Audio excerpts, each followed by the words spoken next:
নমস্কার বন্ধুরা, আজকে আমি বানাচ্ছি মালপোয়া। এর জন্য আমি নিয়ে নিয়েছি কয়েকটি খেজুর, কিশমিশ আর কাজু বাদাম। যেহেতু আমি এখানে সুগার ফ্রি বানাবো, চিনি ইউজ করব না, ওই মিষ্টির জন্য আমি একটু কলাও নিয়ে নিচ্ছি। এবার এই সমস্ত কিছু একসাথে মিক্সারে গ্রাইন্ড করে এরপর আমি এর মধ্যে সুজি মিক্স করছি। আমি এখানে আন্দাজ মতন সুজি নিয়েছি আর নিয়েছি আমুলের দই। এরপর একটা ব্যাটার ঘোল বানিয়ে নিতে হবে।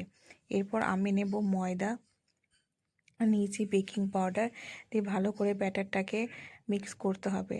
এবার দেখতে হবে যে ব্যাটারটা যেন খুব বেশি পাতলা না হয়, ঠিক যেমনটা করেছে সেরকমভাবে দেখতে হবে। এরপর তেলে ওই ব্যাটারটাকেই ছোট ছোট আকারে দিয়ে দিতে হবে। এরপর ওই মালপোয়াগুলো আকারে আমাদেরকে ভেজে নিতে হবে। যেহেতু চিনি ছাড়া করছি, মিষ্টিটা একটু কম লাগবে। আপনার যদি মনে হয় তাহলে আপনারা চিনি ইউজ করতেই পারেন। তো আজকের মতন আমার মালপোয়া রেডি।